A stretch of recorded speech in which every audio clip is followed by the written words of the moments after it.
Going live, and we're live. Do it live. Do it live. You seen that Bill O'Reilly thing? He's my hero. Yep. He's who I strive to be as a white man, in power. That's who I want to be.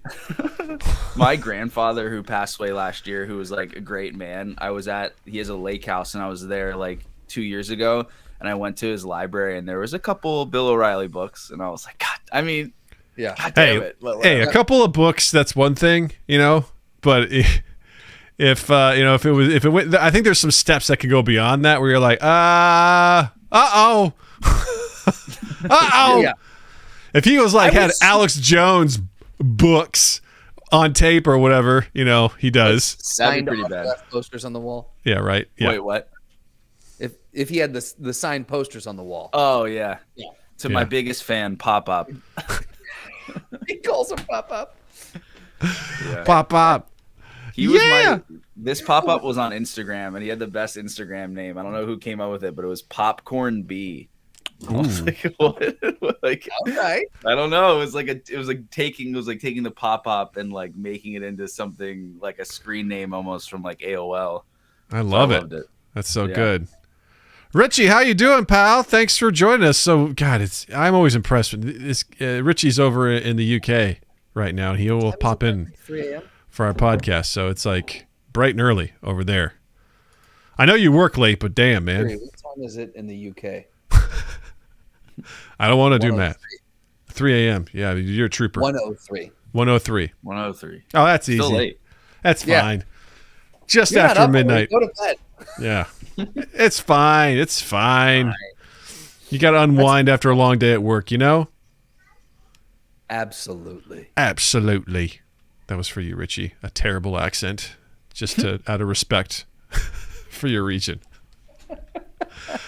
That's how we do it. All right. Well, before we hit record here, Matt, you got any questions? No. Yeah. I think. Let me pull up the topic list. Yeah. I meant to review this stuff a little bit more in depth, but alas, my daughter only took about a half an hour nap. Say no more. Yeah. Say no more. But I got it up here, so I'm good. Yeah. It's all good. For the record, one of the Am I the Assholes is no longer available. It got taken down. Really? So, which unfortunately was the one I really wanted to talk about, but Wait, which one was it? taking pictures while he sleeps. All right. That one got taken That's a down. bummer. That's a real bummer. But because that was a good one. Oh, that's what that acronym stands for. Yes. The AITI. I like it. That's right. I like it. It's a fun idea. Acronyms are pretty awesome, Like, it's always a puzzle. I see them and I try to figure them out. And when I do it, I'm like, oh, I figured it out without any help. Yeah! I get excited, It's a fun little thing. All right. Well, I think we're looking good. We're sounding good. So let's go ahead and hit record here. Oh, wait, I gotta make sure. Did I do this I did do it in the Discord. I do this thing where I'll type out on our Discord, hey, we're live, and I just never press enter. So it never lets everyone know that we're live. And then I'm like, afterwards, I'm like, fuck, I never posted it. I type it all out. I just forget to hit enter. It's like, God damn it. I got it this time. So we're good. All right. We're hitting record. And 3, 2, 1. Hey, everybody. Welcome to Mind Gap Podcast. I'm Doug. I'm Justin. And we're joined by an old friend, not like age-wise, but it's been many, many years since he's been on this show, like almost 5 years ago. He's a wonderful human. He's very funny, very creative. Please welcome back Matt Baker. Thank you for that intro. You're welcome, because you deserve it, sir. Forgot to mention, we do have soundboards, so just be prepared for cool. Kind of some like morning radio kind of shit, Yeah, love it. Yeah, it's the best. That wasn't a soundboard, though. We have assembled a small group of children to watch the podcast tonight. So yes. Oh, that's them. That was live. Yeah. Oh, great. Yeah. Every Tuesday at 7 p.m. Central, they get on the call with us, and we say and go, and they go yay, and then they go to bed. So And that's Love it. it. That's all we needed them for. that's all we ever needed. We're them breaking for. some child labor laws, but I don't care. No, they opt in, and it's totally cool. And we send them comic books every month. So, and they didn't ask for comic books, but we send them comic books. So We're not monsters. we're not monsters. I mean, We're not. If your daughter's looking for a job, we get every Tuesday night at 7 p.m. Oh Central. yeah, what? And the rate is one comic book per month. Yes.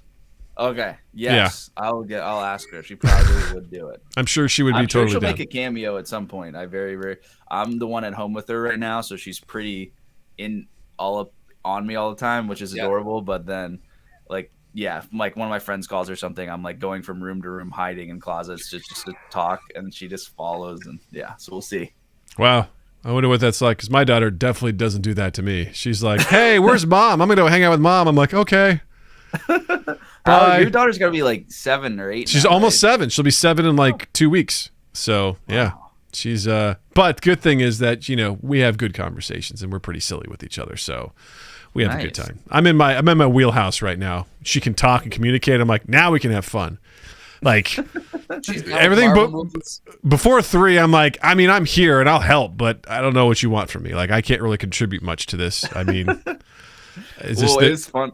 Go ahead. Oh, sorry to cut you off. I was just going to say, one of my good friends, her sister just had a baby, and I'm like, was asking how things were going. Like, oh, how are things going with your sister and her new baby? And she's like, she's great. It's great. She's totally gone insane because she just sends me like 3-minute videos of being like, you having fun in the bath? Are you having fun in the bath? And I was dying laughing, being like, I totally get from your point of view that that's insane, but you kind of have to do that before they can talk, so you like feel anything. 100%.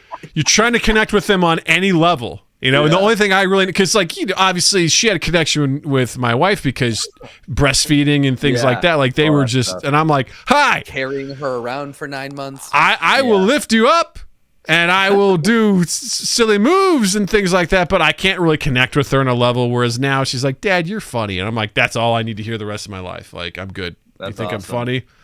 That's awesome. And she's like, but when she goes to bed, my wife will tuck her in, and then she tells my wife to tell me stuff that she says, and she'll come in and she'll be like, okay, so you are the most handsomest dad that cooks the best food. I'm like, nice. I'll take it. I'm nailing it. I'm doing it. How old's your little one? She turns 3 in May. Oh, wow. Okay. So yeah, she's 2. She's like, I think like 2 and 7 or 8 months right now. Nice. Can't really do math. That's okay. Oh, speaking of the devil. Oh, hey. Just like you called it, Little hellion. Here, come say hi. Come say hi. Go back and talk to mom. Hello. Hi. How are you? Good. That's so cool. You want to hear a really cool sound? Oop, it's a whiz popper. Oh my gosh. What was that?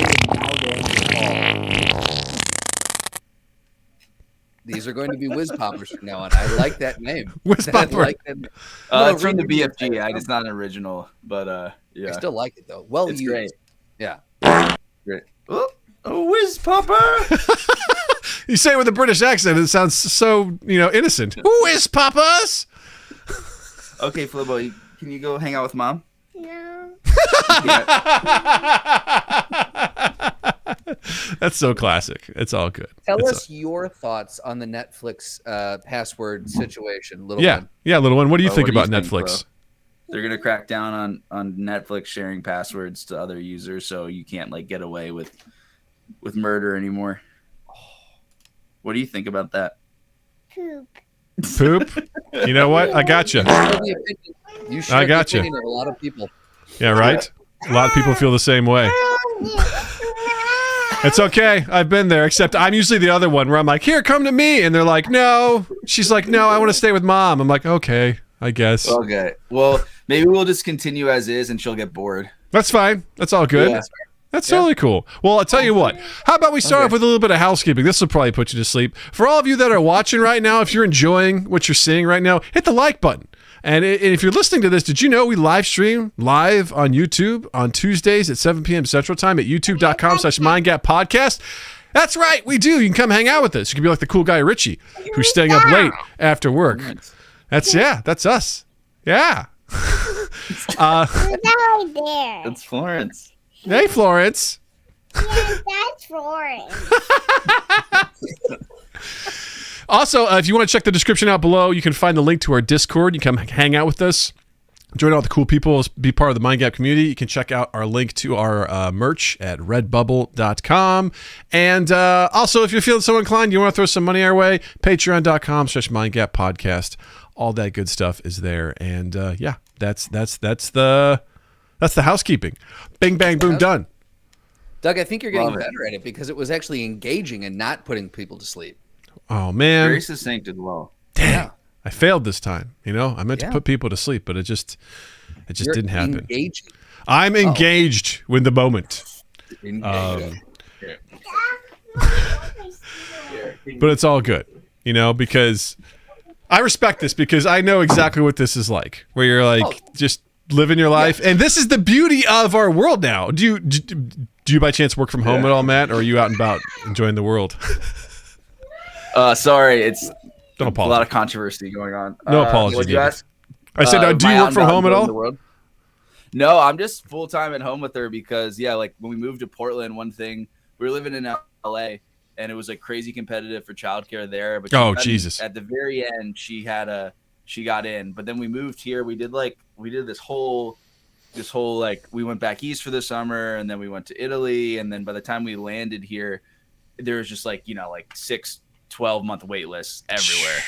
Good Lord. So then my wife got a job. So then I literally can't work. Yeah, no, totally get that, man. It's that stuff that is no joke. The wait lists, and it makes you just realize when you have a kid, because I'd worked with people growing up where they're like, I've got to watch my kid. I'm like, how difficult is that? And then you have a kid and you're like, oh my God, someone has to take care of this thing all the time. And apparently it can't be me. Apparently I have to work. And apparently so does my wife. What are we going to do? It's like, how much money do you have? Because if you have enough for a second mortgage, you can afford a daycare. It's like, oh, good.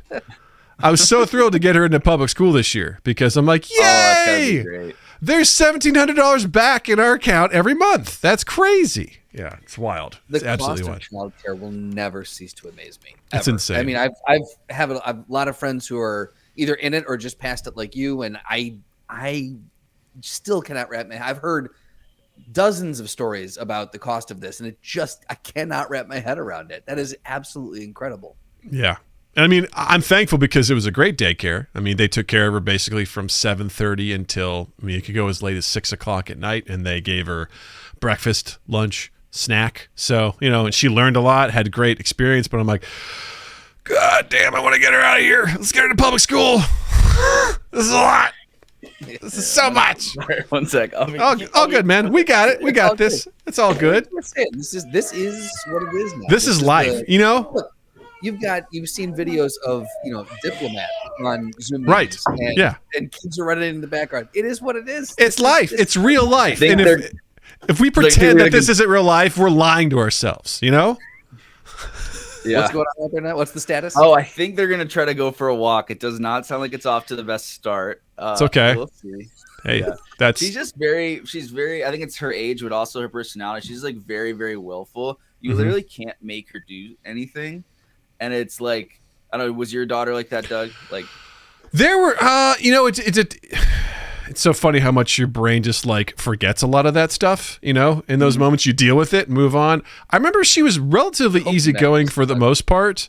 Obviously there would be moments where nap problems, nap would be skipped or it wouldn't be as long as it could be. And we're like, oh, we're in for some shit. So get ready for the breakdown. But it's funny because all those personalities are different and at different times. You know what I mean? Like some people are like, oh, it's the terrible twos. I'm like, actually, I kind of feel like 4 was really difficult, Yeah. Yeah. I don't know. She's very, she's very sweet and she's very engaging, but she's literally she has so much energy. She's just on all services all the time, just running around, just wanting to, and then I can't even legitimately. I can't send an email even when I'm watching her. I could maybe do it on my phone, but on just sitting down at the computer, she just comes up. It's like, what are you doing? What are you doing? And then looks at things and then just So I today was actually a good day because I let go of the notion of doing anything. Isn't that amazing? You're like, you know what? Yeah. Today is what it is. That's one of the best things in the world is when you can do that. Yes. I love it. So I woke up and I'm like, I'm not going to do a thing. It was also helpful to have this to look forward to at the end of the day because I was like, at the end of the day, I'll have something to do that's fun, and I can request my wife to come home early from work so I can, do this and then have a hot minute to oneself. That's right. And but with two high quality gentlemen. Oh my gosh, yeah. you have no idea Well, how look, wrong you are with that. If You know what I mean? necessary, we can go back for you and say that this went for 5 hours. So you just let us know how long this needs to go for. Yeah, right. And Classic. we got you. It's so Classic. true. Like Okay. needing that time for yourself, like partly as a parent, you feel guilty because you're like, oh, I have to take care of this child. But at the same time, you're like, I also need to recharge. And Yeah, that's I feel. Oh, go ahead. Sorry. no, it's like it's just so important. And my wife and I bounce back and forth between that, where it's like you have her front. You need time to recharge. Cool. Tap me in. I'm in. We can double team because we only have one child. So you get any more than that, then it's like you got to do man-to-man coverage. And then it goes to zone coverage after that. And you're like, I hope you can figure it out because, we're outnumbered here, Yeah, I'm a little scared to be outnumbered. Yeah, we're talking about a second one now, maybe trying in a couple months or something. And I'm like, yeah, I mean, you got to have siblings, I think, but at the same time, it is a scary thought one is just so much work. It's just crazy. Yeah. I felt the same way. We tried, it didn't work out, and I'm like, you know what? I'm okay with it. I would love for her to have a sibling, but I'm also okay with this. Like I made my peace with it, and I'm like, this is okay. This is fine. And I'm sure once the ball gets rolling, that's all this ever is because you adapt. That's what we do as humans. We adapt to the situation. You're like, cool, I'm in it. We're got to do this. And then you start looking back and you're like, holy shit, we did that. Yeah. We made that work. And you're like, oh yeah. Oh yeah. No, go ahead. Sorry, I haven't talked to any adults today, so sorry if I'm cutting in at bad times. And, No problem. No problem. Yeah. But It's all good. I was gonna say I have a saying that I came up with, and I don't know if I stole it from somewhere, but I feel like it's a good saying. And is that like with parenting, like the days are longer than the years. Do you know what I mean? Like Absolutely. It goes so quickly, and we look at pictures of Florence, even from 6 months ago, where she looks different and like she feels like her vibe is different. But each day, it's in of itself is so long. That is a very true statement. That's a great statement. Very true. Because like people always say that you don't know where the time goes, and I was literally just my phone was like, hey, here's some portraits from this year. I'm like, oh my god, look at you, like. You're not quite what you are now. You're just like smaller and you don't have glasses yet. And oh my gosh, I forgot all about it. And Jill found this old video of her like watching trains in the downtown area. And she was just like, Mama, look at the train. I'm like, oh my God, look at you. You're just a little nugget. Look at you. It's crazy. No, I totally get that, man. It's a wild journey. So it is a wild journey. Speaking of which, I'm going to step away real quick, grab an extension cord. I see him at like 20% battery. Don't want it to die. No BRB. problem. We got you. We got good. you. Yeah. No problem. No problem.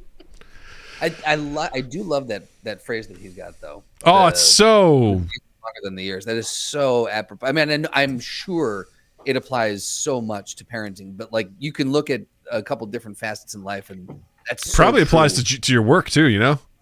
Oh God, yeah, absolutely. You can look back and you're like, hey, man, these days are long. And you're like, oh, my God, it's been 8 years. It's been 8 years. 8 years here. Yeah. What have I done? Why am I still here? Brutal stuff. Coming up. Oh, my God, look at those tattoos. Oh, yeah. He's tatted up. Yeah. You were ready for Portland before you got there. Yeah. Yeah. I haven't gotten any in Portland yet. I got one in Arizona, most of them, 4 in LA, and then one when I was in Italy. Damn, man. That's cool. You're a traveled man. You've been traveling. What brought you guys to Portland? I gotta ask. So my wife, her dad lives here. So we were in LA, and it was like so difficult. Like it was like we were there. We moved there literally New Year's Eve. Turning 2019. Okay. We were there for like 7 months, and then we got pregnant, and then the pandemic hit. And then Florence was born 2 months after the pandemic started. So she was born May 2020. Jesus. And then it was just like so crazy. I mean, I don't want to monopolize the conversation. It was insane. Matt, do you think we're going to monopolize the conversation? You're our guest, sir. And then so we were doing that for a while, and then it was pretty clear it wasn't sustainable. And LA was like so expensive, and I was so my wife is a structural engineer, and then I was teaching high school English. So we were like, we have all the tools to stay in the middle class, but not here. Like, Yeah, right. So we were kind of scouting out, and we were like realizing like we got to be near family. It's just like it's so much helpful with family around, and so we're like trying to figure out where that would be. I grew up in Pennsylvania. My parents live in different places in Pennsylvania, and I'm like not keen to return to PA. It was a good place to grow up, but not necessarily where I want to be now. Sure. And then my wife's mom lives in Maine, and Maine is pretty awesome. But we always like whenever we visited Portland and visited her dad, we just like had a great time, and it was like kind of the place I could see, and then subsequently my wife could see like, oh, this is where we could raise a family, but still live in a cool city, hopefully buy a house. Like all of those things feel like there's potential for that. There's obviously, there's still parts that are challenging, but that was our motivation with moving, and so far it's been good. Good That's for really you. cool. I love when just the story of people uprooting and going someplace else. Like, but my wife and I did that recently to Grand Rapids, Michigan, and I find it fascinating how people end up in different places. So Yeah, Totally. there's always a cool story behind it. yeah, that's awesome. So Matt, you're a creative dude. Back in the day when you and I met it's funny because Are you still there? no. Thank you for asking, though. No. Yeah. I left You were that. the last time we were, and you were like, Well, yeah, that you was were almost climbing 5 years the ladder. ago. So, No, I was there until 2019. Okay. And then I went to Grubhub, and now I'm at a different company that I probably just shouldn't name just because, in case I talk shit, it's like, whatever. Okay. It's all good. Gotcha. But I also worked at Grubhub. What's that? I worked at Grubhub. Oh, in no shit. 2015. I have some great Grubhub stories as well that are. I just told my wife one the other day. What was your job? I'm sure because you went from SMS Assist where you were like climbing the ladder, so I'm sure it was more like a manager role. I was doing data entry. I was on the training. So I work in the training world. So I was an instructional designer. So I was designing training for folks internally. So Okay, cool. yeah, data entry. That's cool. That's nice. That's the worst. No, it's not.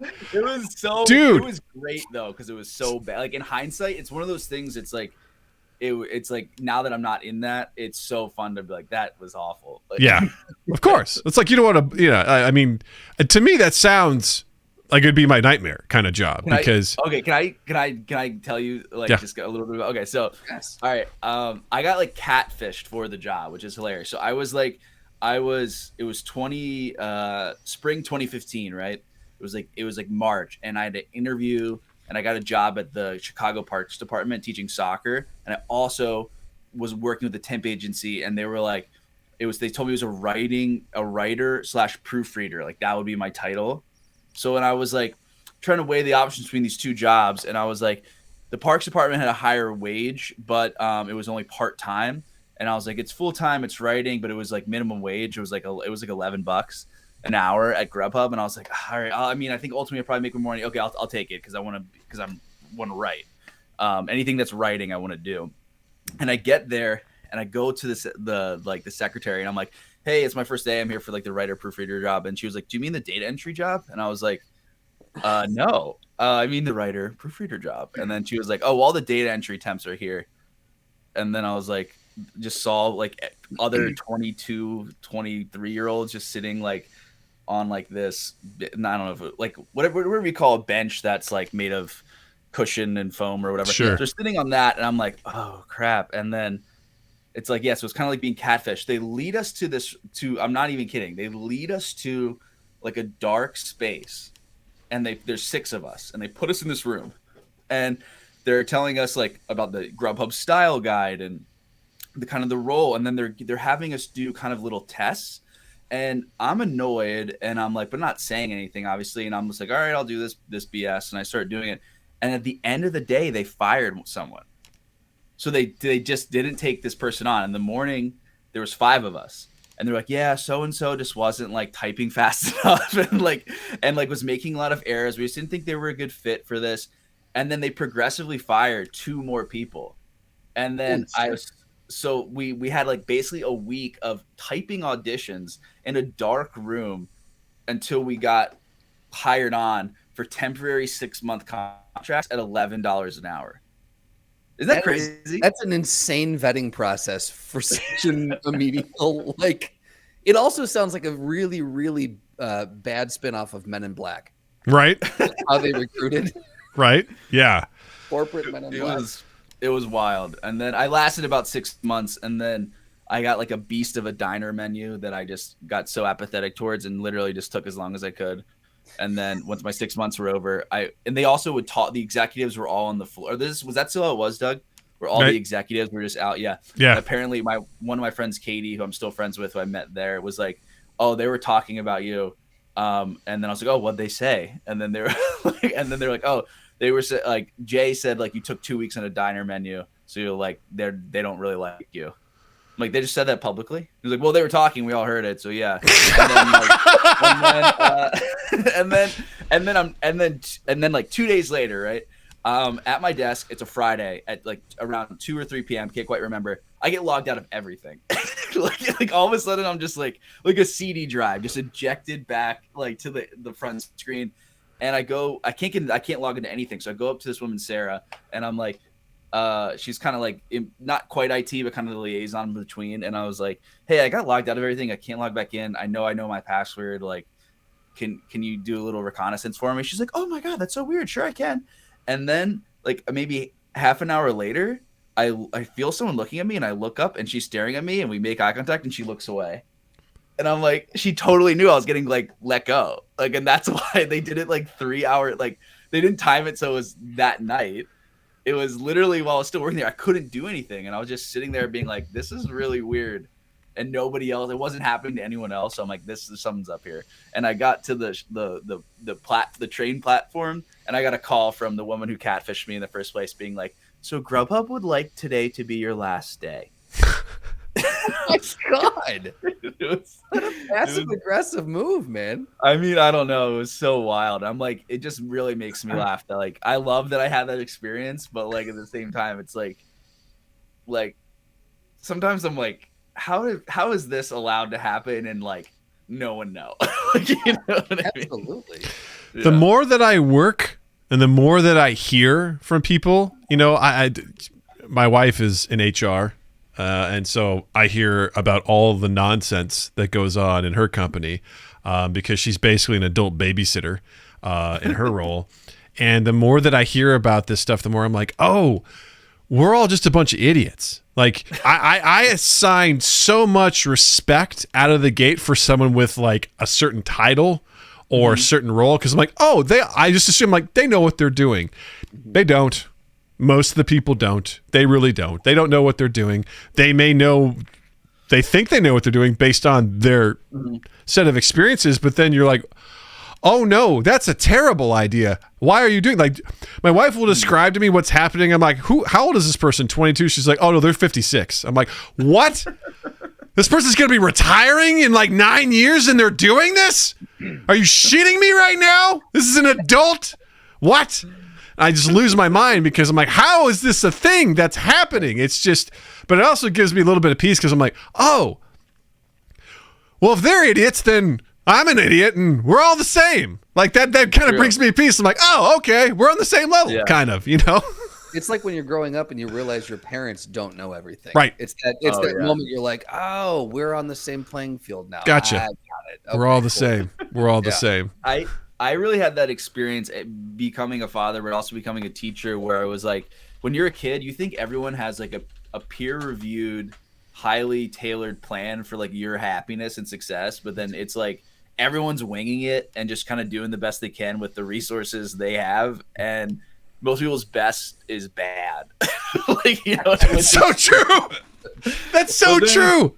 You know, I mean, most people aren't set up really in their life to have their best be even good. Like, it's not, I'm not saying that people are shitty. I think it's like everyone's so stressed and consumed with X, Y, and Z that it's like very few people I know have the systems in place to fire on all cylinders, you know? No, that's a good qualifying thing because there's a very small fraction of percentage of people that are intentionally bad. You know what I mean? Like, I think most people are doing the best that they can, but it's It's bad. It's bad. It's still bad. And the worst part is when those people who are bad are rewarded for being bad. They fail upwards, which was SMS in a nutshell, which was these people who were really bad at their job who were like, you know what? Let's get you to a director position. You're like, I'm sorry, you're giving them more responsibility? What are you doing? Quit it. No, their failures are like, I disagree. I think we should give them more responsibility. It's like, don't do that. Speaking of SMS, I have 2 stories about you. Great. Oh. From SMS that I want to share. Okay, is one going to be the Immortal Technique song I told you to listen to? It is not, unfortunately. Okay, go ahead. Yeah, but now I feel think guilty. We talked about that when I was here last time. I would love to hear these 2 stories. Okay, one of my favorite. I've told this story before on the podcast, but it was the first time I felt old. I don't know if you remember, but at one point when we were in the pit at the business, I had a whole bunch of like magnets on my cubicle, and there was like a bunch of Mario magnets. And you came over and you were like, "Oh, that's so cool!" You know, what was did you play Mario like on the N64? I go, "Nah, I never had an N64." So you go, "Oh, are those just ironic?" You know, you used to have those because they're ironic. I'm like, "Oh no, I played these on the original Nintendo." And you just sort of stared at me and you're like, oh, and then you just kind of ironic in a playful way, or I couldn't tell. Like, I'm assuming you were being playful. You know, like, oh, so that's just ironic then. You know, I think you're just being like kind of silly. And I was like, oh no, I played them on the original system. And you're like, oh, okay. And then you just walked away. And I'm like, I'm old apparently. Like, his reference is like, when I was a child, I played on the N64. I was like, I had one of the first invented systems. I can't tell if I should apologize. No, absolutely not. I look back on that fondly because that was the first time where I was actually an older guy at work. I was in my early 30s. Can I guess? What's that? I was like, you're like 30. I would peg you like 36. Oh, wow. You're very kind. I'm about to turn 40. Well, hell yeah. Hell yeah, baby. Pew, pew, pew, pew, pew. That was. I don't perceive you as an old, like then I kind of like, I knew you were older than me, but you were like, in my head, I was like, this is like, I'm like a freshman at this company and this is like a senior. Yeah. Not like this is like a person who's like, you know, not like an a old student teacher or something. Yeah. Seth goes, you don't look a day over 45. Thanks, Seth. Much appreciated, you bastard. No, that was a great moment because I was like, oh, this is the beginning of this phase where I'm like, hey, and that continued on where at some point, you know, I had a team of people that were reporting to me and I was like making references to Jaws and Star Wars. And there was a girl on my team that goes, I've never seen those. And I'm like, huh? What? You don't know Jaws? How do you not know Jaws? Like, I don't know. And she's like, I haven't seen Star Wars. I'm like, okay, but you are familiar with Star Wars, right? Like, you don't have to know it inside out. She goes, I don't know. I'm like, what? I just realized, like, oh, we're only going to be like 65% compatible as teammates because all I'm going to do is make references that you don't get. We'll never really be able to connect entirely. Like, I like you. I think you're friendly, but it's like, sorry, it's not gonna work. Now, the other story I have, one of my fondest memories, I actually told this to Justin in our production meeting last night, is the day you left SMS. You sent an email. Oh, with all the puns. Yes. This is amazing. You sent an email to our entire department of like people like it just like making puns with their names. Yeah. And it was like amazing. And what I don't know if you realize this or not, but you accidentally tagged a member of the board. I think I did. I think I heard that later, but I didn't care because I was. Oh, I know because you weren't there. Because I think it was. Was it Justin? I think it was Johnny Barrett. And I think. Oh no, Johnny! That guy was improviser. Yeah. But he wasn't on the board. He was no, like in the same but board. I think there was a John Barrett who was on the board. So you meant to do Johnny, but instead you did this guy, and everyone's like, "Oh my God, Matt emailed." The only one that was questionable. I mean, they're probably all questionable. The one that I remember, there was a guy, Justin like Jurgens, right? Yeah, Justin Bergen. And I said, I think I said, like, who here likes, like, which manager likes to masturbate with lotion? Justin Yes. Jurgens. Yes, it was something along those lines. I was like, oh my God. Yeah. Moon is in the chat right now. She's like, Doug the Pug, Justin is lusting. I'm trying to make some puns. You're doing great, Moon. Keep it up. Oh my god. So funny. Oh, I wish I had that. I wish. I remember sending it. I think I held on to it for a really long time because it was very nostalgic to me. I'm like, I remember when Matt left here. He left in a. I had to say, a blaze of glory makes it seem like you were like, I'm going to burn this bitch to the ground, but you're just like, hey, silliness, and that's how I fondly remember you as like a fun, silly guy. Thank you. Oh, can I then throw one more SMS thing that I heard? Of course. Okay, so. So Doug and I worked together at this company called SMS Assist, and basically it was the most random company you can imagine. And it's basically the business model is let's get blue collar workers onto this app so we can hedge them against each other and make a bigger margin for literally cleaning parking lots of Family Dollar. Like that's really the business model. And I had so many weird interactions on the phone, and like our job was like I was an operations manager or whatever. So I'd call these people and be like, hey, like so and so, did you do this invoice? And I would try to walk them through it. And I could tell that we were like making people who had wanted nothing to do with like this new digital world, like who had every right to just want to clean a Family Dollar parking lot without like joining an app and getting paid, all this stuff. So then anyway, so I quit. I send this pun laden email, but I had a meeting with HR and they like an exit interview. Do you remember Troy? Of course. Yeah. So I saw him years later, and I was at like a bar with some friends, and he came up to me and was like, I think about what you said all the time in that exit interview. And I was like, what did I say? Like I was worried. He was like, you said you didn't think what we were doing was ethical, so you didn't want to be a part of it. And in my head, I totally said that because I did what else? Like I already quit. Like, you know, I mean, I did think it was quite ethical. But that really wasn't why I was leaving because I was bored and I was like, this sucks and yeah. I'll figure it out. But I was like, yeah, I think I just kind of like to play the high ground. I was like, this just isn't ethical. But he like held on to that for years. And like basically was like, yeah, like I respected the hell out of you. Or like, you don't want to be a part of something that's not ethical, and you bounced. I was like, okay, that's fantastic that you impacted him in such a way. He's like, I changed my life just based off of what you told me, and you're like, yep, that's like you should have sent the email I sent my department about talking about the guy who jerks off. I mean, some jerkins. See, when Doug told me that you sent this pun-laden email, he just ended it there. I didn't know so I thought it was very light puns on people's names. I didn't realize you went that. It mostly was, but there was that one where I was like, oh no. I remember talking to a couple people, and I was like, should I send this? And they were like, a couple people were like, no. And a couple people were like, yeah. And I was like, you're going to get a mixed bag. Yeah. Well, the thing that's so cool is that, honestly, like, I look back on those years is that was a messed up company. It still is to this day. Like, it's one of those things where I'm glad I was there. It taught me a lot. It actually allowed me to transition into something that I was really good at and I was passionate about, which is the training side of things, which was great. I met some fantastic people.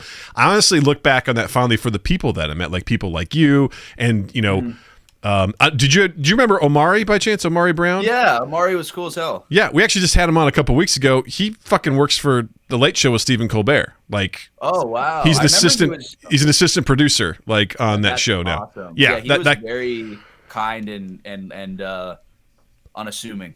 Yeah. So yeah, exactly. He's such and still same cool, humble, awesome dude. Like, we've had him on a couple times just because we're like, every time we talk to him, he's like moving further along in the career. He like went to the Emmys. We're like, tell us what it's like to go to the Emmys. Like, you know, and he's just such a cool, humble dude. But like, he also was just at SMS. Like, I met so many cool, amazing people at this really bizarre, strange, and unethical kind of company, you know, where we all got to share this experience together.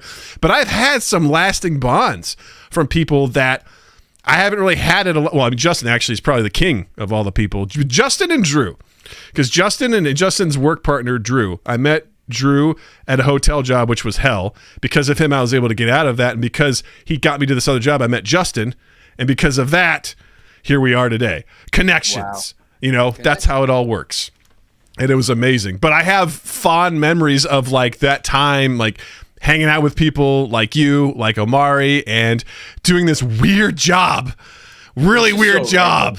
And just at the same time, just being silly, having a good time, like that. Those are the things I take with me. And occasionally I look back, I'm like, oh yeah, we were doing some kind of fucked up shit, like ruining some working class people's lives, Yeah, probably. I mean, I didn't get that deep into the belly of the beast. The Mm-hmm. thing that I was off put by, and I think other people probably loved this, but for me, it felt like it felt like it was like everyone, not you were already married at that point, but there were so many, it was like there was so much people, like everyone went out with each other, like it was like too much of an ecosystem, like people were dating, hooking up, going out, and it was like every day people would come up to me and be like, yo, are you going to the bar with us, like whatever. Yeah. And while that's like really nice, I was like, moved to Chicago to do comedy, and at that point I was like hyper independent at that point, so I was like very like, and I kept, people would kind of like give me shit about it, and I'm like, you're just like, at some level, like it's good to have the wall of like, it's great when you make, like I have great friends I met from working, like Mm-hmm. but sometimes you need that wall up to be like, no, I'm gonna go do this by myself, or I'm gonna go meet with my real friends, or I'm gonna go home and like and then not have to see the walls just were down from the beginning, because I feel like they lassoed a bunch of millennials and were like, put us all in a room and basically like, we don't care if you date each other, if you fuck, if you go out after whatever, as long as you're here at 9 a.m. to get these blue collar workers onto this app. Like the reason they called it the pit, right? Yeah. They threw you in there and they're like, whatever happens, happens. You're so true about the hookup stuff too. I didn't realize for the longest time that one of the team leads was like in a deep relationship with our director. Like the two of them almost got married. Tell me about Ben that. and Shannon. Let's blow Yes. up Yes. I heard that years later. I didn't know. Like they're like, oh yeah, they were engaged at one point and then they broke up, and I'm like, what? What? I had no idea. I just, people were going out to the bars afterwards. People were banging like crazy. I was oblivious to it all. I was like, huh? This is going on. But I remember one time, like, we were real big into shuffleboard. That was a big thing. Over lunchtime, we'd go down, play shuffleboard, and I'd go out to the bars with them a couple times, just play shuffleboard. People get mad because I was good for a hot second, and like, well, he's not even drinking. And one night, they're like, hey, man, you coming? You coming to do shuffleboard? I'm like, actually, no, I'm going to go meet with a financial advisor. And the guy goes, what, are you trying to buy a boat or something? And I was like, Oh no. I was like, no, I just want to save for retirement. And did you know that a boat is a depreciating asset? Sit down with me. I'm going to tell you about why you should never buy a boat. But yeah, I was just like that. There was a huge disconnect between like, wait, why are you? Because they would go buy lunch every single day. They'd go to the bars after work every single day, just like spending this money like this. I'm like, yeah, no, I kind of want to plan for my future. They're like, what does that mean? What future? I think it's weird because when I worked at the Container Store way back in the day, when I was much younger, that was the culture there as well. At that time, it was like, if you've ever seen that movie Waiting, Yes. it was very yeah. It was very much like that. Like it was just in the stockroom, anything went, and everyone went out and just got obliterated after work, and we were all friends, and there was hookups and there was drama, whatever. It was very much like that. But I think there's a difference when it's a retail store and it's populated with certain people, and when you're in this supposedly professional corporate job on the whatever floor of the Hancocks. Like, I think there's a different level of expectation when it comes to those two different things. Like, it's a little like, again, retail I think is one thing, but it's a little different when you're in that corporate environment and you've got people who are just rolling into work just stinking of alcohol and regretting who they hooked up with last night, but now they got to sit across from them and answer phones and facilitate some bullshit, cleaning. It's a very different vibe between the two environments. Yeah, for sure. Richie says in the chat, it's funny how you can spend 8 to 12 hours a day with someone and not consider them a real friend, like someone outside work that you might see once a week or an hour or two. He goes, that might just be an English thing, though. I'm like, I mean, I've had those relationships where I'm like, I get along fine with people and everything like that, but then there's that weird moment where they're like, you see them outside of work and you're like, no. It's like seeing a teacher. Yes. Yeah. Well, no, I remember too. I actually think, and this is like, again, like, who really cares? But I do remember my interview, and they basically were like, we want to hire people like we don't mind like hanging out with. Like, you see, like basically they were hiring me because I had a college degree and I seemed chill. Like, so it's like, I remember the interview process. Yeah. You want to be on the team? All right. Yeah, Well, I know yeah. I know someone in particular was like, dude, Matt can play soccer, man. He's on our soccer team because there's actually an intramural soccer team. They're like, dude, Matt's no joke, man. That guy can fucking ball. And I was like, really? They're like, yeah, he's legit. I'm like, oh, okay. Yeah. Yeah. Yeah, I am legit. no joke. I'll back it up. Hey, I saw that video you posted on Instagram where you kicked it and just went right through the little crack in the garage door. You're just like, boop. You just popped it through. I was like, holy shit, that guy's that's amazing. What's funny about that that was this summer, and that was like actually the video you can't see is actually from like very far away. Like it was like the driveway was bending, so you couldn't quite see. But I was like to my wife, I was like, Corey, I'm feeling it. Just turn on the camera, and then I did it like first time, just pass this ball like 50 yards into a sliver of a garage, and then the rest of the summer I tried to repeat it and couldn't. Well, what I love about it too is you did it, and then you didn't even make a big deal about it. You're just like, yep, nailed it.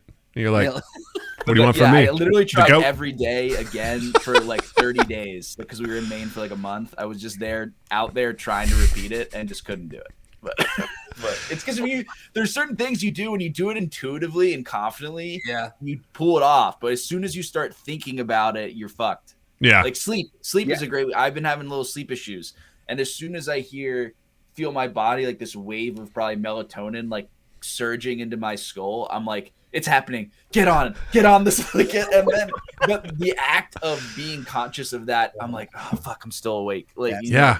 No, I've had the same thing where I try to visualize. This is so bizarre, but I visualize like being in a very small crawl space and laying down. And like I visualize myself slowly like sinking into the floor, and like it's gonna sound morbid, but like darkness is sort of like kind of like enveloping me, and I'm just sinking in to go to sleep in the darkness of sleep. But because I'm focusing on that and I'm feeling it, and because I'm aware of it, and then all of a sudden the floor gets hard and I can't slip through, and I'm just like, no man, don't. So I've gotten rid of that visualization because whenever I think of that, I immediately wake. Like I can't slip into it because it's like, nope, you're thinking about it. I'm like, damn it, come on, man. Oh, man. So, all right. Before we get too far off the rails here, Matt, I want to talk about the cool stuff that you've been doing. You sent me an email. You've been doing some really cool shit. You're a very creative guy. So let's start with, like, Jill's Bike. You did this short film. You wrote it. You directed it. You shot it. You color corrected it. Like, you did the whole thing. Tell everyone about it. Oh, yeah. So I made a 12-minute short film. It's really kind of like 11 minutes, and the last minute is credits with a song. About it, like chronicles a few days in a woman's life in the wake of her breakup and the theft of her bike. And I've had my bike stolen a couple times, and I think in Portland especially, it's a big problem, and like it happens quite a bit. And the thing I've always been like fixated on is like it never feels the same. Like when you get another bike, you're like, oh, this isn't the last one you're riding. I'm like riding it. Like, have you seen Annie Hall? I'm familiar with it, but I haven't seen it. No. Okay, well, obviously Woody Allen, reprehensible character, but there's this great. There in the beginning of the film, he and Annie are at this beach house and they're goofing around with lobsters, and like he's clearly afraid of the lobster or whatever. And then at the end of the film, spoiler alert, they've broken up, and he's like trying to recreate the same memory with a new woman. He's like, this is crazy. Look at these lobsters, like And anyway, that experience. Being a bike, but then also taking on like a bike is just so laden with symbolism with childhood and all that stuff. And it was kind of, I worked with this really great actor named Rose Proctor, and I was and it doesn't have any dialogue. And for me, I have a pretty good memory, and I think for strength of mine is writing dialogue. And I was like, this is definitely becoming a crutch. I was like reading a lot of the things I was writing, and I was like, let's see if I can work on the storytelling and visuals and do the cinematography without saying anything. So I wrote it, and then if I didn't find this actor, I don't know if it would have came together, but she was really down to do it and totally got what I was going for. So we shot it over in November. And yeah, it's about 12 minutes, and pretty proud of it. I think it came together well. That's a really awesome. Cool approach to kind of identify that this is the thing that I'm almost I'm almost too good at this thing, and I need to stretch some other muscles. And like in that process, what did you learn anything about yourself, or did you have any aha moments in going with a silent, more or less a silent film? Well, let's see here. I feel like I definitely it was just a good reminder as well, because I get aha moments or learn something. Like I'm so like I've tried. I feel like I've kind of dipped in pretty much everything after with comedy, and like I did stand up, I did improv, I made rap albums, I've made a feature film, like I've written fiction, I've written screenplays. So it's like I've done it all, like tried everything, and I'm very much like in the writer's camp. Mm-hmm. And then going out and producing something again, it was good to get, it's like divorcing your ego again, because you watch stuff and you're like being critical of it, and then when you're like you going back out into the world and producing something is so fucking hard, and you want something just simple. Like I was like, I want an insert shot of her Converses pedaling the bike, that'll be nice.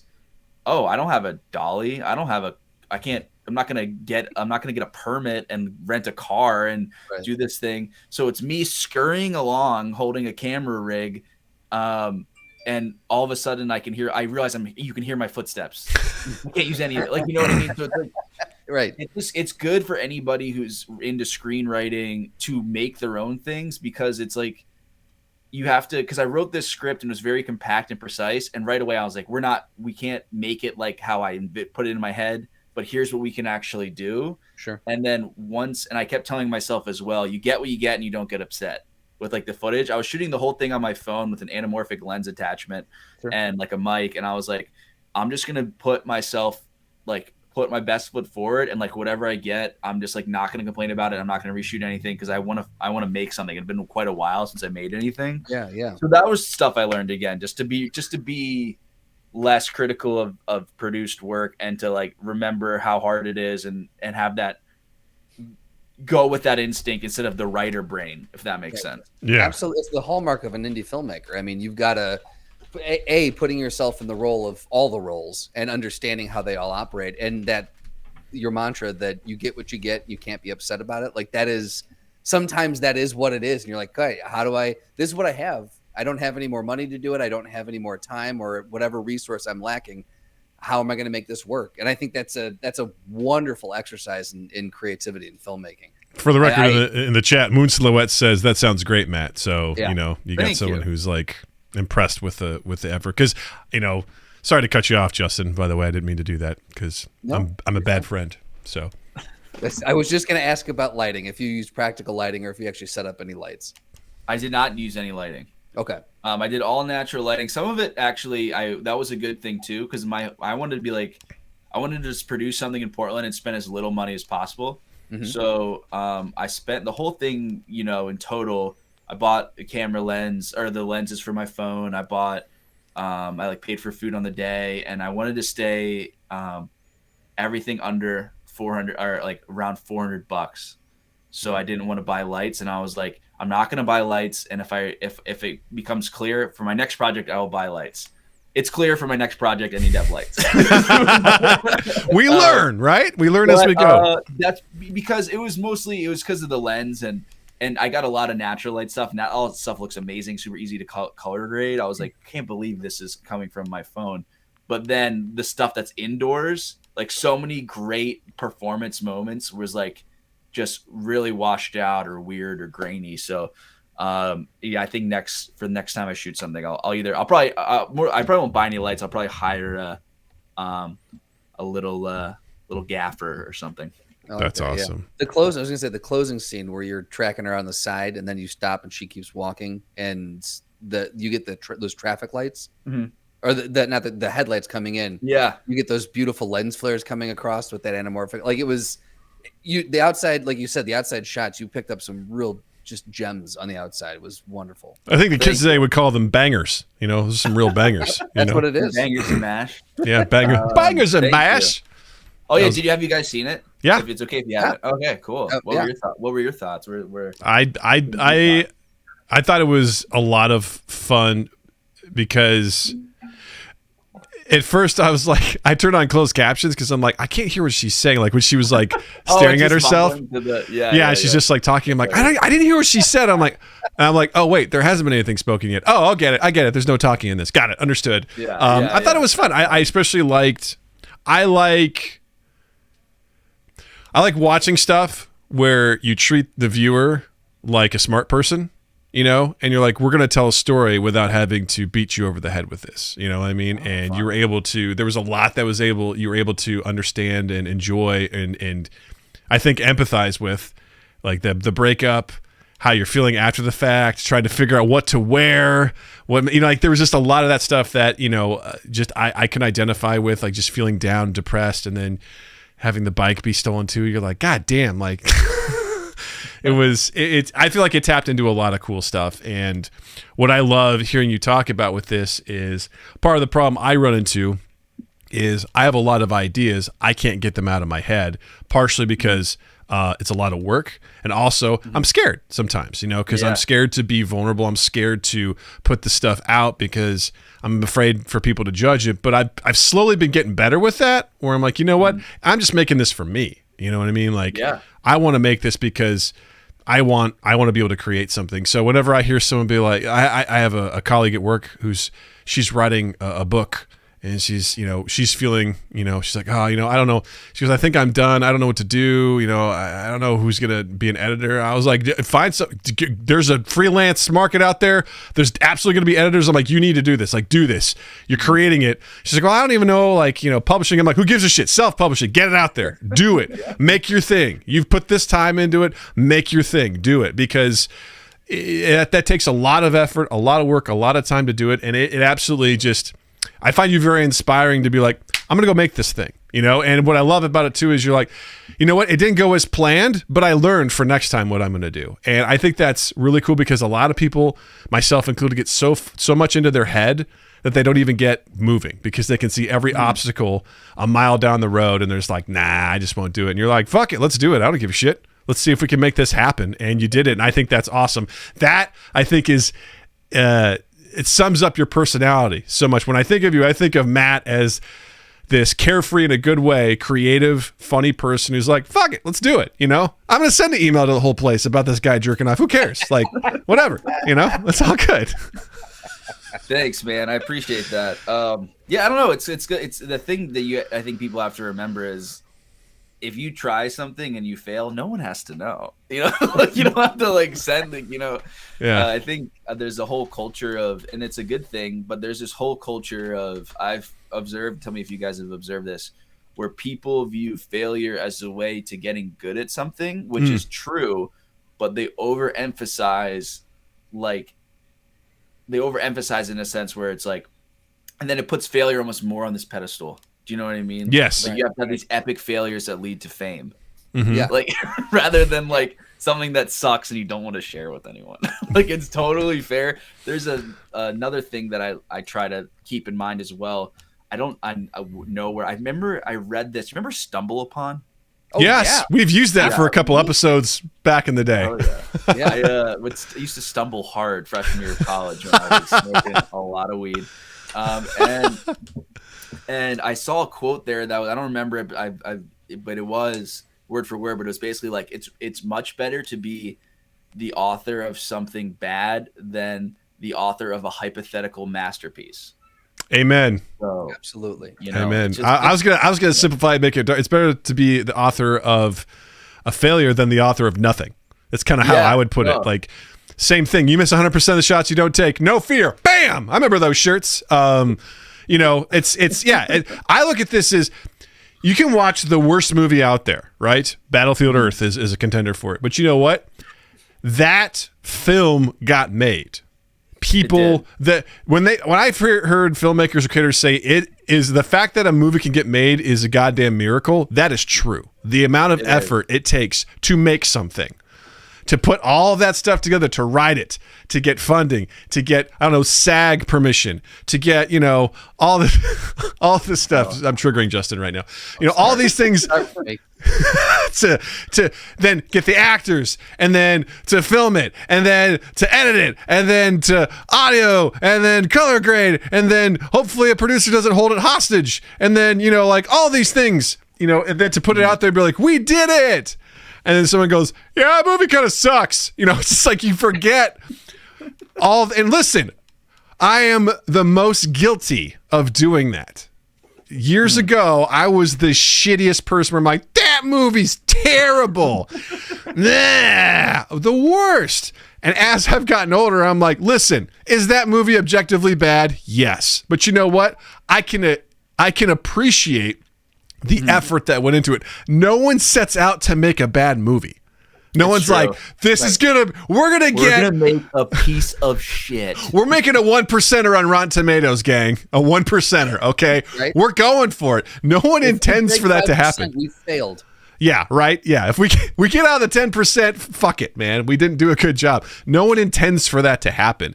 And I think when you put that in perspective, it's like, you fucking celebrate it, you know? We have a fan and a mod, Jared, who's Jared. I don't know why I was like, Jared. He loves just experiencing stuff. Like he doesn't good, bad, other, like he doesn't like shitting on stuff. He hates toxic fandoms and stuff like that. And he's really grown on me over the years as he's just like, can't we just enjoy stuff? Like just sit down, turn on something, watch it and be like, hey, I'm glad to be here consuming this stuff. And I'm like, you know what? I got to try to be more like that instead of being such a critical piece of shit because, you know, there's times where I'll get frustrated as just a viewer of something if it doesn't make sense, like the story doesn't connect, or I feel like there's missed opportunities and I could see a path in my mind where something could be better. And I'm like, what are we doing? Or I feel like the filmmakers are making me feel dumb. They're not treating me like a smart human being, but still just looking back and be like, they fucking made this, man. Like they made this thing. Totally. They created this thing. People are trying. They're acting. They're trying. You know, again, no one's like, I'm going to do a bad job acting in this movie. You know, like no one's trying to do that. No, I mean, for sure. I think one thing I've learned as well that's important is like, I have a couple friends who send me stuff for notes, you know, like sure. they'll send me scripts or send me fiction or a film to like give feedback on. And it's actually really hard. And as a teacher, I know there's like this triangle of higher order thinking, and create is right up there with evaluate.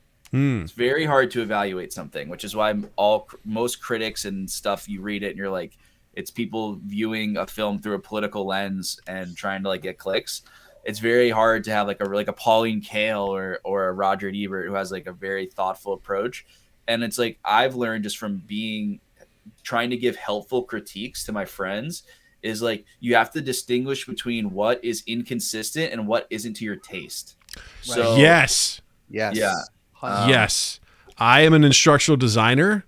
So I design training and things like that all the time. And where I get the most frustrated where people are like, I don't like the color scheme. I'm like, I'm not asking you about your personal aesthetics. I'm asking, does this make sense? I'm asking you to check the grammar. I'm 100%. Asking you to check the flow. Asking, is this too much reading? Does there need to be an interaction that's built in to break this up? I don't need you to be like, I feel like you should use this hex color. Like, go fuck yourself. All right, listen. That took me to a dark place because that's one of the reasons why I left Grubhub, because I had someone that's like, I don't like the way this looks. I'm like, that's your aesthetic. That's your aesthetic, not mine. And I got to the point towards the end, I was like, I don't want to hear your opinions about how this looks. I need you to tell me, does this function appropriately? And so it's the same thing, right? Like, what are the nuts and bolts that aren't working? And you could also provide, this is just my taste. This is how I feel. If that's not yours, take it or leave it, whatever. That's just my suggestion, you know, with that caveat of, you know, like that comes in a different place. Like for me, I'm like, I'm always like, here's what I really love. Here's what's really working. Here's the things that stuck out to me as needing development. And here's some suggestions from my silly lens of where you could take this, because ultimately as well, I don't know if it's different, but now I'm like, I've made enough stuff where I'm like, I'm not getting off on helping someone, you know. Like before when I was younger, why not? I feel like I was like, oh my god, people are coming, like I want to, like, and ultimately, and maybe I don't know if I did, I can't quite remember, but maybe had a little more of a shittier impulse to like tear something down, and now I'm like, oh, they're asking for my help, like how can I actually like help it? So it's like, that's a great way. I think it helps your own work, because then it's like you're just trying to make something that's consistent, or if it's inconsistent tonally or something, it's on purpose. Right. You know? Because at the end of the day, there's amazing Oscar-winning movies that I don't like.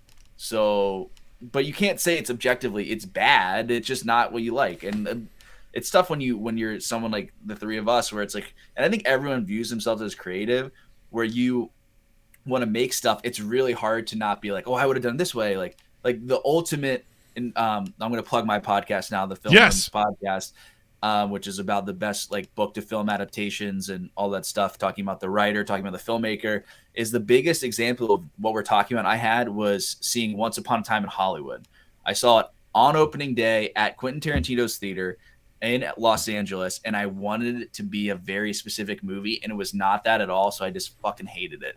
And then I had, in the podcast, in our episode about Jackie Brown, we were talking about it, and my friend Tanner just fully rebutted me on all the points I was making and was just like, here's why it's consistent, and here's why it's about on-screen violence. My point was like, he's shoehorning criticism and conversations about on-screen violence when really he's just playing with it because he's Tarantino. And then my friend, my co-host Tanner was like, no, here are all the ways it's actually moving this agenda forward, and it starts at the very beginning. And I was like, I'm fucking wrong. I love that movie now. That's my favorite movie. That perspective is huge, right? Your perception of how things are going to go. That's killed so many movies for me, where I go and being like, I know what this is, and then it's like, that's not what it is, and all of a sudden you're like, man, fuck this movie. That was Iron Man 3 for me.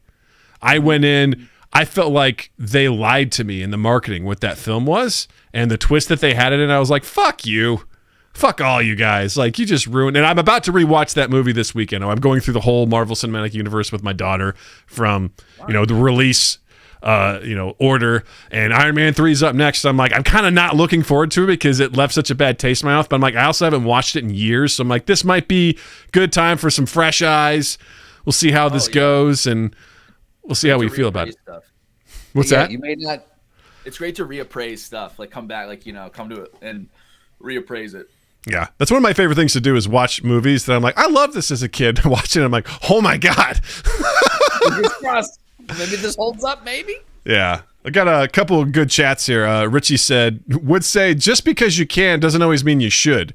But that's coming from a point of view of having to listen to hundreds of really bad records each week. Richie has a podcast called You Haven't Heard This Music Podcast, where he basically showcases indie music every week on the podcast. So, hey, listen, long tail theory, and the way that we exist with content being out there, listen, there's going to be a lot of stuff that is objectively bad. That's kind of how it goes, but it's a learning process, right? That's why I hope to say is that people will create and then iterate and go from there.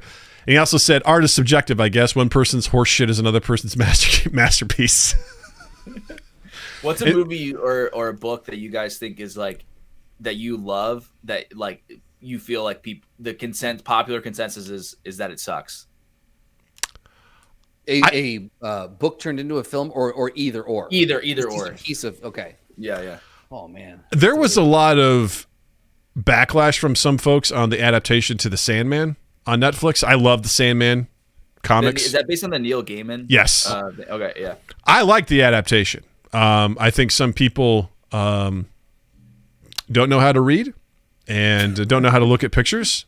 And this is one of those ones where people are like, how come Death's black? Because they're white in the comic. It's like, Jesus Christ, guys. Like, can we not move past this sort of situation? But they made some adjustments to it, and I loved it. I thought it was great. I thought it was a great adaptation. I'm so glad they got renewed for season 2. I look forward to it. But I think there was some mixed reactions from folks. Some of them hardcore fans. Other people didn't know it, and they're like, this seems like some woke agenda. And I'm like, actually, no, this is pretty much the comic. I mean, they were pretty consistent with it and everything like that. So I appreciate it. I didn't necessarily understand the backlash. Okay. I would have to say the same. I loved the comics, and I really was a fan of the adaptation. As far as just like something that's standalone that wasn't converted from one medium to another, I'd have to give some thinking on that, because I know there are some. But let me flip it back around to you and ask, in that vein, because this is an ongoing debate we've had on this podcast, and I'm just curious because you seem to have a very thoughtful approach to a lot of this. Is there such a thing as a guilty pleasure? Oh, it's interesting. Because if you like it, why is it guilty? I mean, I'm sure it's like a socially constructed idea, but that's a very interesting question. I mean, I think it's I don't know if guilty is the right word. I think a better word would be like shameful. You know what I mean? Like, it's like you're kind of ashamed about it. Like, you don't want people to know for any number of reasons. Yeah, I think guilty is like, I don't think guilt is a real thing in other than like when you do something wrong. Like there's a lot of people, like for example, I've always said this, and someone please put me in my place if you disagree. I think Catholic guilt is like people just say that. You know what I mean? They're like, I was raised Catholic, so now I'm like weird whenever like. Well, And every it's like, religion shut has up. that. So was I. I'm not guilty about anything other than stuff I've tried. Don't get me wrong. I've trespassed against those who will not temptation, whatever the. I've had my fair share of trespassing. I'm not, I've totally, I've hurt many people's feelings and feel horrible about it, in thinking about from third grade on or anything, any number of times. But like, and that's I feel guilt about. So it's like guilty about, if in terms of like, if I'm being too literal, like guilty. I don't feel guilty about anything that I like. But I do feel ashamed about some things that I like. And that's totally fair. I think let me qualify that just a little bit. So the debate stems from we were talking with someone else, and they were like, well, why is it a guilty pleasure? And you're like, well, because it's a bad movie, but I like it. He's like, if you like it, then you can't think it's bad. False. Like, it's someone being embarrassed. It's apparently not bad. Well, yeah, that's it. I think it's the semantics of this are maybe important then, because it's someone being embarrassed about liking it, and they're qualifying it by saying, well, it's guilty pleasure. It's like, no, you like this, you don't want to admit it. Like one of the things I said, you don't want to admit outright that you like it. Like one thing I used to say, I tried doing it as a stand-up joke. It never really worked, but it would kind of get like some applause. So I would be like, if you don't like one Justin Bieber song and one Taylor Swift song, you're a hater. You gotta like one. You know what I mean? If you don't like any of them, are they like amazing? No, I don't like Justin Bieber. I don't like Taylor Swift. But like Confident, Justin Bieber, great song. Wildest Dreams, the acoustic stripped down version at the Grammy Museum, Taylor Swift. Hell yeah, moves me. So it's like it's that type of thing. Like people don't want to admit that they like something that isn't they perceive to be cool. Yeah. So they qualify with that. So I don't really think it exists. I think people are just embarrassed, and I totally get it. I'm embarrassed. There you go. I think that's a great qualifier. I'd add that there's stuff that I like when I know it's objectively bad. Battlefield Earth being one of those movies. I look at that film, I'm like, this is not a good film on a lot of levels. I'm not as shameful about it anymore. I'm like, yeah, no, when that movie's on and I can find it, I'm like, clear my schedule. I'm watching this shit show of a film because it's enjoyable, Constantine. That one's one of mine. I have been trying for 12 years to get my wife to watch it, and she will not watch it. And why not? I haven't seen it. And I just sent her a Nerdist article that said that the sequel to it is still in the works. And I'm like, huh? We can't see the second one if you don't see the first one. So, yeah, that one's not bad. I think it got more shit than it deserved, but I agree. But I enjoyed it. But well, another thing that's like too is interesting, kind of goes back to my point about criticism of like, it's actually, I went down a rabbit hole of like, I don't get why anybody critiques anything. Like, I kind of went that way, like being like, everyone shut the fuck up.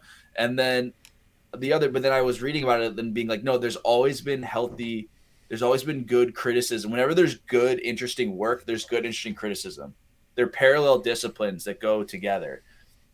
So like, it's actually really important. There's always, you got to be engaging with it. But here's the thing. Sometimes though, filmmakers or whatever the medium is, the artist is ahead of the critics. Sure. You know what I mean? So they're doing something new or interesting. Like the classic one is like 2001: A Space Odyssey. I don't know where you guys net out on that one. I fucking love that movie. I think it's a masterpiece. Pauline Kael, who's like my favorite critic, was basically like, this movie sucks. Anybody who goes to see it is just some weird hippie trying to get off on the visuals. Where you're like, oh, it's because like this was something new. So it's like, right. You know what I mean? It's a very weird thing. That's why I just bring it back. Do I like it or do I not like it? Or no, that's fair. Yeah. And for me, it's just like Last Action Hero. Like when it came out, it was like panned. No one liked it, but it was ahead of its time because it was actually doing a critique on action movies. Like it was making fun of all the tropes. Yeah. But it was marketed as this action film, But it was. Yeah. If you look back at it, you're like, oh yeah, it's making fun of all that shit. It's such a meta thing that we didn't understand what meta was at the time. So like in retrospect, you're like, this actually was ahead of its time, and no one was able to catch on. Yeah, it's like deconstructing that genre. Yeah, but the thing is, it has to be the best things that are deconstructing genre or type of movie or whatever are still in that category. Do you know what I mean? Yeah, because it's very easy to be like, oh, action films suck. so we're gonna make something that disparages that, like like disaster movie or date movie or Yeah. like those type of movies. But like to actually critique or deconstruct that thing, but be in that camp and be like, no, this is a good but this is good, Yeah. Like, It's very I get off difficult to on that do, stuff. and props It's so to anyone that can pull that difficult, off. It's so different. Real quick here, I had a really good quick quote from Richie here. He says, "If you build 1,000 bridges, you're a bridge builder. But if you build 1,000 bridges and suck on cock, you are just a cocksucker. Same goes for liking just one but Justin Bieber song." I don't quite get that, but I thought it was funny. I think instead of on, it's one. Oh, okay. So If you So build Richie, 1,000 bridges, I'm my daughter's in the other room. I'm a cocksucker because I like "Confident" by Justin Bieber. Is that what you're telling me? Is that what you're fucking telling that's me? what I'm hearing Richie say, and that's a hot take. I don't know about that. That's very true. That's That's very a true. shame. That's a shame. There is someone. Maybe you should go to bed. Almost 2 a.m. in the UK. Fired. He goes, yeah, spelling mistake. Okay. Yeah, I know. It's all good. Richie's a good dude. All right, let's head into our. There is someone who we can ask, like when things, is that too far? Is that correct? What does that mean? What is good? What is bad? There is someone that we often go to in this podcast when we have practical needs, it's practical questions that need practical answers. You got the questions, we got the answers. All you do is ask. Practical, practical, practical, practical, practical, practical, practical. Ask Practical Doug. It's time once again for Ask Practical Doug. If you haven't been here for this, Matt, this is a new one for you. Ask Practical Doug. Practical Doug is a small Doug that lives inside of Big Doug, and he guides Big Doug on many of life's journeys and helps him with many of life's quandaries. So people listening right now, you can either watch us live and in the chat while we're streaming live, 7 p.m. Central on Tuesdays. You can Ask Practical Doug there. On any social media, hashtag Ask Practical Doug and tag us. Or on the Discord, there is a specific channel just for Ask Practical Doug questions. So today, we are going to ask practical everybody on the podcast because Doug has found himself a wonderful Am I the Asshole off of Reddit. And we're going to weigh in on this. So Douglas, please. There was another one that I really wanted to do, but it got taken down within the 24 hours of me finding it. So we're going to go with the runner-up here. So here we go. Am I the asshole for how I responded to my wife's hypothetical situation that has pissed her off even though I said it was stupid? All right, so that's the title. So here we go. This is an unbelievably stupid argument that not even based from a real situation or one that is likely to ever happen. I'm a 37 male and my wife is 35. My wife asked me that if there was ever a situation in which her and our 2 kids, who are 5 and 7, were in danger, who would I save first? I told her right from the bat it was a stupid question to ask, and I didn't want to keep talking about it, but she kept pushing and pushing for an answer, so I just said out of instinct I'd save the kids first. She then got really irritated, asking, well, what about me? I reiterated how stupid her question was, and that there's literally no point in talking about it, but again, she wouldn't shut up about it. Ultimately, I just said to her out of annoyance that in any scenario, I'd save the kids first, then go back for her, and that I hoped she'd do the same considering the kids come first always. Well, now she's pissed off at me over some fake scenario, all because I said I'd save the kids over her. She says I'm an asshole for being unfeeling and callous, and that I'm belittling her for calling the question stupid, and she has gone on the defensive, basically saying I'm calling her stupid. She has been snappy, not really talking to me, and is in general just being argumentative. Am I the asshole? No. This has been Ask Practical Doug. Ask Practical Doug, yeah. I'll share. I mean, no, it's like, no, that's a boundary violation. When you press someone for an answer and they don't want to talk, whatever they say, it has to be like diplomatic immunity or something. And then, it sounds like an episode of King of Queens, which we talked about last year, 5 years ago.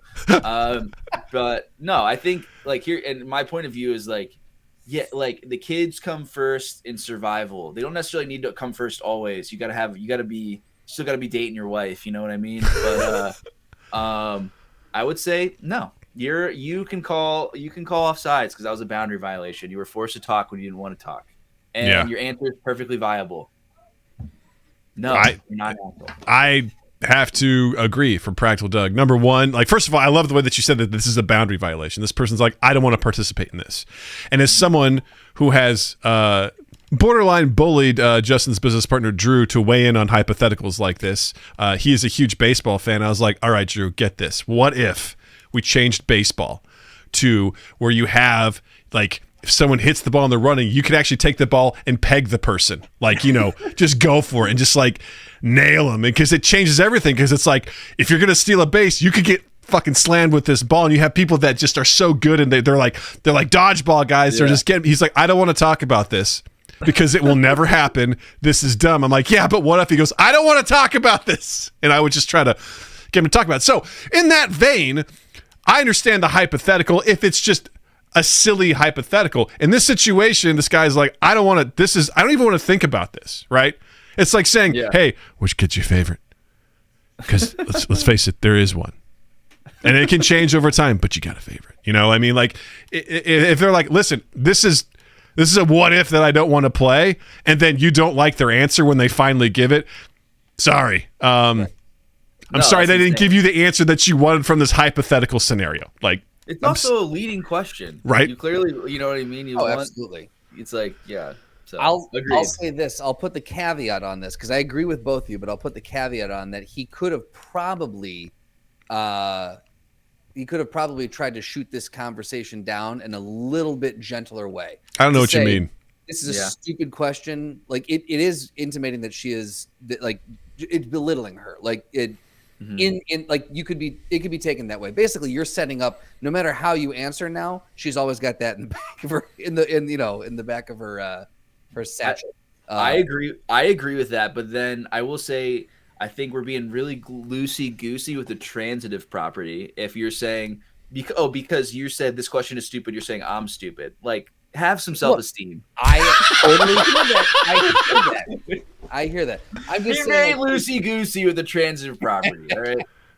I agree with that as well. I'm just saying, like I feel like you could maybe use a different Switzerland here. It could have gone, hey, look, this is a hypothetical A I'm uncomfortable with, and B I don't think we need to be having. I will not be answering you. We're done here. Like, just based on how this guy wrote this to the general public very aggressively, I'm willing to bet he was also equally aggressive to his wife. So I'm sure the communication. I'm going to side with Jess on that, where he probably could have been a little more delicate. I'm just assuming in the way that he's like, this is fucking stupid. You know what I mean? Like, that's combative, you know? I told her how dumb this idea was. I told her I didn't want to fucking have this conversation. And I told her face, and I went out for a beer. Yeah, that's fair enough. Fair. but I still stand. Go ahead. I will say this, though. He probably did take to the keyboard because he was probably more pissed when he hit the keyboard. You know? So it kind of reminds me of like when we were in Italy. It's really hard to travel internationally with a child. Oh, no kidding. Stories from just that trip, and me and my wife we're totally fine. Sometimes we don't see eye to eye on travel stuff because no one does. When you know what I mean. It's very, if you ever great test if you want to see if you want to get married, is go on an international trip with them. But anyway, I had this idea of like, it'd be really interesting to write a short story that's like two people are traveling and they're really not on the same page at all. And I thought of this when I was in Italy, but I was like too close to that. Even though we weren't even going through that, that was the germ of the idea. And all of a sudden I'm like writing and it feels like I'm trying to win an argument. You know what I mean? I'm like, this sucks. This whole thing sucks. I'm pretending I didn't have this idea. So maybe the guy's doing the same thing. Maybe he's taking Reddit trying to win the argument there, you know? It's a fair point. It could be too. I think Richie had a really good point. He says, my kids have a future. He goes, exactly. I agree that my kids have a future. She lost hers when she married me. Yeah, that seems fair. He also said some questions are simply loaded and poisoned and there's no correct answer in everyone's eyes. Best thing to do is just stop, drop, and roll. Absolutely, yeah. This was a losing conversation before it even started. Yeah, so. And honestly, that's being a parent. You know, I always was. You know, when I wasn't a parent, people said, you know, there's going to be some things that shows you're going to watch topics that are going to make you not look at it the same way being a parent. And this is one of those scenarios where I'm like, I don't even want to imagine it, where I have to choose, you know, between, because I'm also with Matt on this one. This isn't a one size fits all situation. This is a case by case scenario. You know what I mean? Like, because there could be a situation where I actually need Jill to survive so that she could potentially help Natalie survive based on the situation, right? Let's take an airplane, right? Sure. Airplane's going down. What do? You put your mask on first before you help your kid, right? There's bound to be a situation where you're like, I need to help myself and Jill in order to help Natalie. Because if I just help Natalie, we're all fucked. I can't think of what that scenario is off the top of my head, but it would be case by case. And if you're just speaking just in general, it's like, do you love me enough to save me over our children? I'm kind of in the case of like, I'm probably going to save the kid first, and I'm imagining you're going to tell me to do the same. That's kind of like my relationship with my wife, is just like, save the kid, you know, like make sure she's safe. Let me ask this. In that write-up, did he say they have 2 kids?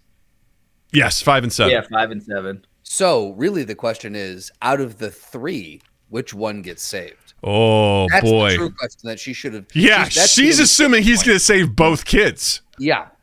And not her. He only grab one person, and that's it. That's the question he needs to answer.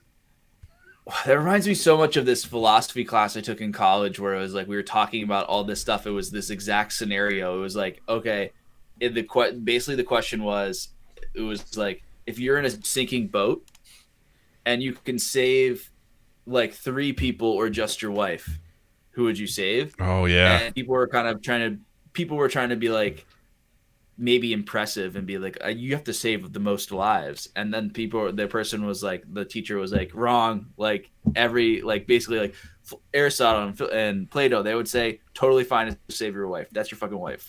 Like, you know what I mean? Well, it's like the trolley. It's all of them. Yeah. It's the trolley problem, right? It's like, I don't know. Yeah, it's like the trolley problem. Do you pull the lever, kill one person, or not pull the lever and the whole train car full of people dies? But then there's constant variations like, yeah, you pull the lever to save everyone, but the person that you're going to kill is like your best friend. You know, like there's a huge difference between do you know them versus do you not, and how that affects our decision making, you know? Oh, can I tie something real quick as well? I'm almost finished this book called The Once and Future King by T.H. White about King Arthur. Have you ever either of you I've heard of it. Great book. And it's art. Like I wanted to read it, and I'm almost done with it. And it's like there's really long books, like 700 pages, where there's 4 stories within it, and there's short chapters. So you just kind of keep getting momentum.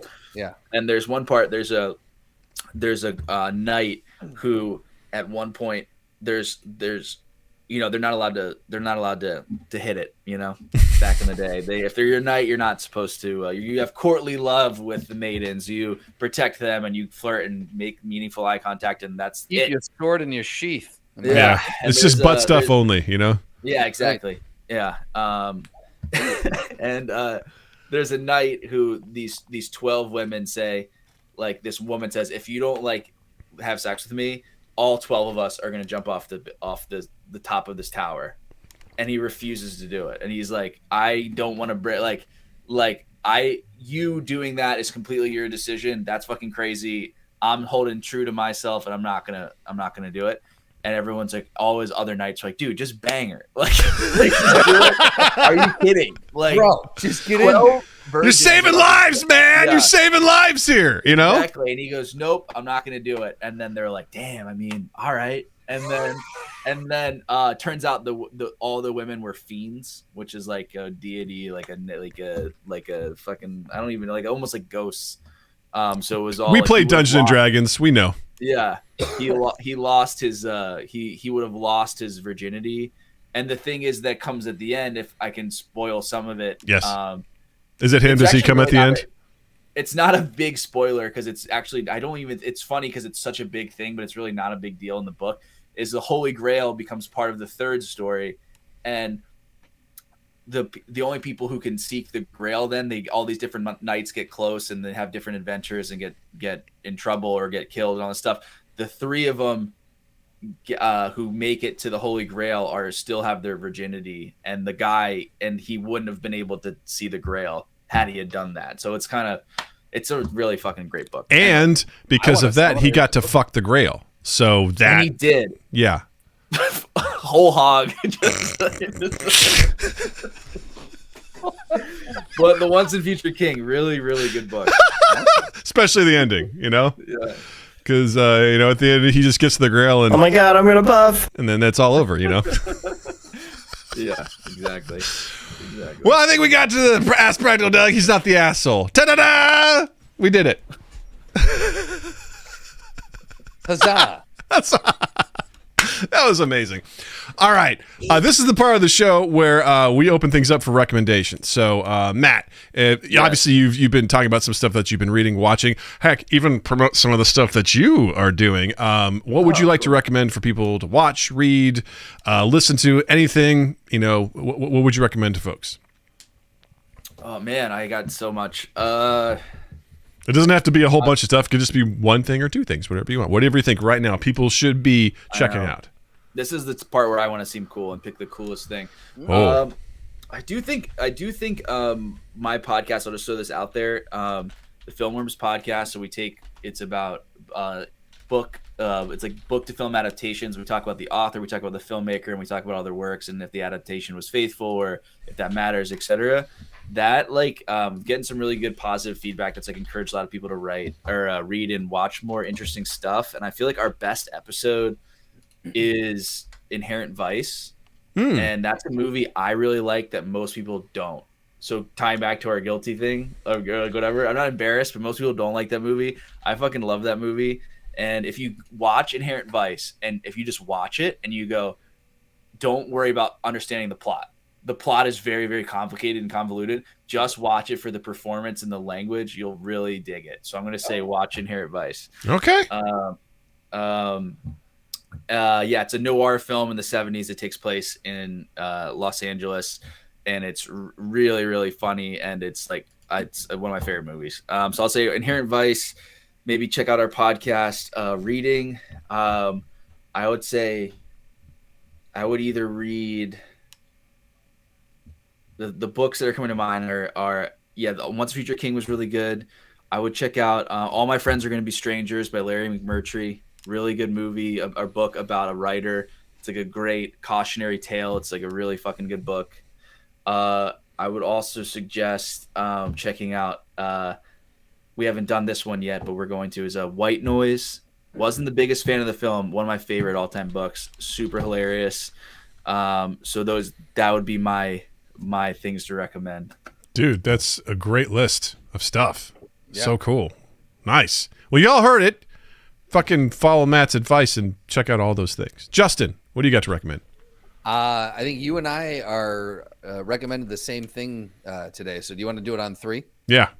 1, 2, 3. Last of Us. Yep. Yeah. Look, I've never played the video game, but I was familiar with the video game. I knew of it. I knew some of the basic, story plot or plot points in the story. This show is making me want to go back and talking about adaptations. Now I want to go back and play the game. I'm kind of curious to see how this gameplay is, because I knew when it came out, people were talking about it was kind of pushing boundaries and storytelling and what gameplay was and even the cinematic cutaways and stuff in the game. So I have thoroughly enjoyed, and this has sent me hard into a Pedro Pascal. He's such a good actor. Jesus so Christ! Good. I'm getting deep in Pedro. That's all I'm going to say. Yeah. Have you seen his performance in Game of Thrones? Absolutely. I think about it all the time. I just went back and watched the death scene before this podcast. Oh, I can't do that. I can't. Yeah. I can't watch that because it makes me so sad. Die, you haven't confessed. Yeah. Well, that's the thing is he's had so many great parts. In Narcos, he's phenomenal in Narcos. I'm gonna be cracking open Narcos. Oh my god!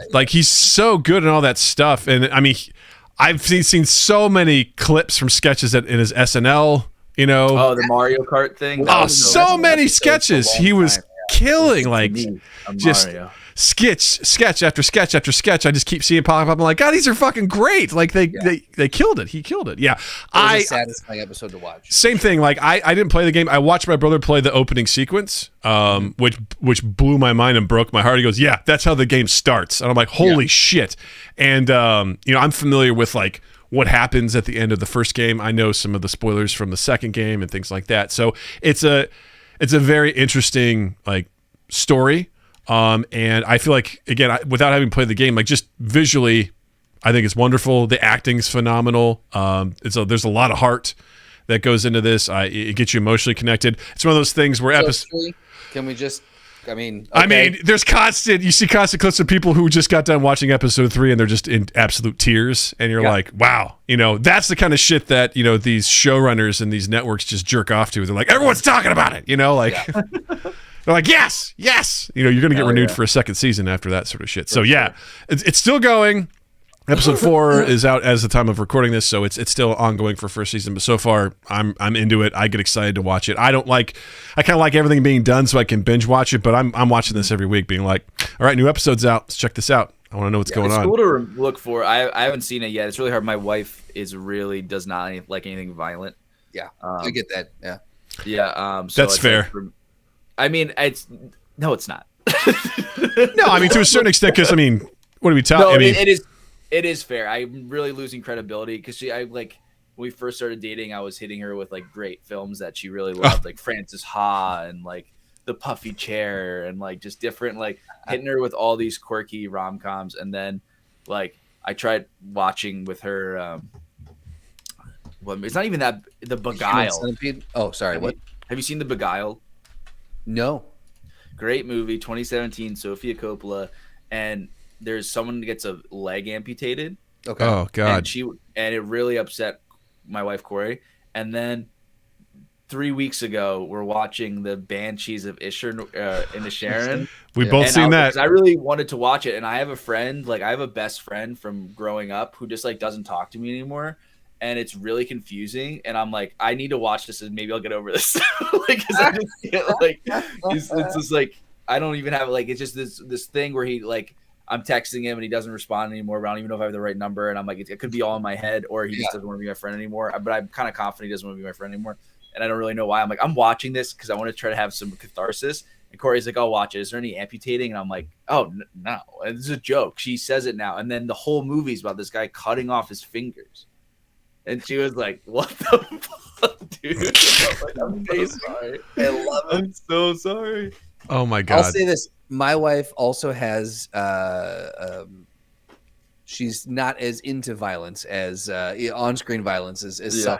And she loves The Last of Us. So hopefully, I don't know how aligned they are on that, but hopefully Corey will be able to. Yeah, I would say as far as how violent some stuff can be, in my opinion, it's on the pretty milder side. I think it's more implied than anything. Implied violence. Was The Walking Dead too much for her? Did you guys? We've never watched that. I think I'll ask. The gore. I have to say, I'm not as into zombies personally. Is it a zombie thing? It's You're talking about Last of Us? I'm asking. I know The Walking Dead's a zombie thing, but is The Last of Us a zombie thing? It's more about infected people than zombies. It's apocalypse style sort of thing. It's. I asked because tonally, violence wise, it's on par with each other. So okay, got it. Well, the thing is though, she randomly likes certain stuff, and it's usually stuff I've seen that I can maybe be like, oh, maybe turn away. But she did really like Inglourious Bastards, and we watched Game of Thrones up to 4 seasons of it, and she was into Game of Thrones. And then Florence was born, and we stopped watching it. Randomly things are okay. It's hard. It's very hard to tell. But other times it's like literally like it's like I've really fucked up. Yeah. I would say violence wise in this show, it's not terribly intense. There's some things where I'm like, nah, don't check that out. This one, it's not gratuitous. It seems, again, a lot. It's not like close up sort of stuff. There's implied destruction and mayhem and stuff like that, but I don't think you really see it a whole lot. At least not yet. So I mean, yeah. Okay, I definitely want to check it out. I love Pedro Pascal, and so good. It's getting a lot of buzz. Yeah. Buzz, motherfucker. Buzz, motherfucker. All right. So as we close out the show here, first of all, Matt, I feel like we could do this for 4 more hours. This is so much fun. Yeah, I love talking to you guys. Oh, this is so great. But before we go, I want to do you justice. I want to make sure you get an opportunity to tell everyone where, if you want them to follow you online, check out your website, check out all your stuff. Where can people do that? Yeah, I would say go to my website. Go to www.mattspassions.com. I got pretty much all my stuff I've ever made up there that I can rewatch a short film. I was gonna shoot another film before the pandemic.